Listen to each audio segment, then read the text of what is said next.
আওয়ামী লীগ করার কারণেই কেউ আসামি হোক এইটা আমি চাই না, যে অন্যায় করবে অন্যায়ের কারণে আসামি হোক এইটা আমি চাই। মাত্র 1 বছর আগে আল্লাহকে বলেছিলাম, আল্লাহ এই জালেমের পতন দেখতে চাই, নিজের চোখে পতন দেখতে চাই, নিজের চোখে। আমি গোপালগঞ্জের সবাইকে বলবো, শেখ সাহেবের অবদান আছে, তাকে বাদ দিয়ে ইতিহাস রচনা হবে না। আবার কি কারণে তাকে অপমান করা হচ্ছে সেই ব্যাপারটা আমাকে দেখতে হবে, মনে রাখতে হবে। আজকে আওয়ামী লীগের কারণে সে অপমানিত হচ্ছে, কাজী গোটা আওয়ামী লীগ কি এই অপমানের দায় দায়িত্ব গ্রহণ করতে হবে, অন্য কেউ দায় দায়িত্ব গ্রহণ করবে না।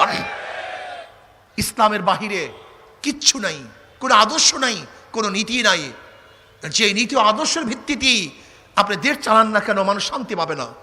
যে সাম্য, মানবিক মর্যাদা, সামাজিক ন্যায় বিচারের জন্য এই দেশ স্বাধীন হয়েছিল, আজকেও সাম্যতা নাই, মানবিক মর্যাদা নাই, সামাজিক ন্যায় বিচার নাই, ভুরি ভুরি মিথ্যা মামলা, ভুরি ভুরি মিথ্যা মামলা। আমি চাই না আওয়ামী লীগ করার কারণেই কেউ আসামি হোক এইটা আমি চাই না, যে অন্যায় করবে অন্যায়ের কারণে আসামি হোক এইটা আমি চাই।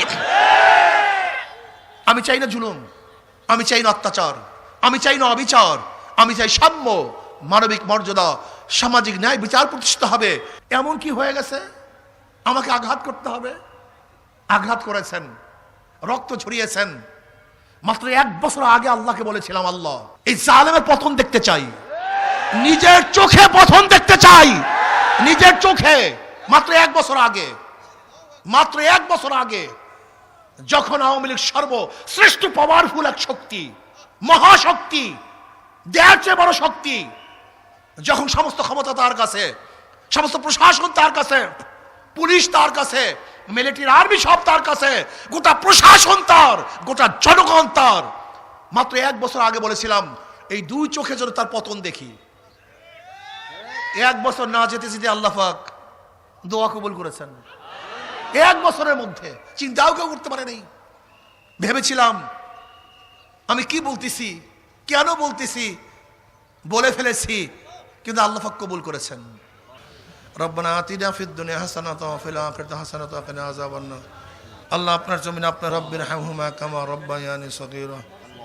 সুবহানা রাব্বিকা রাব্বিল ইজ্জাতি আম্মা ইয়াসিফুন ওয়া সালামুন আলাল মুরসালিন আলহামদুলিল্লাহ।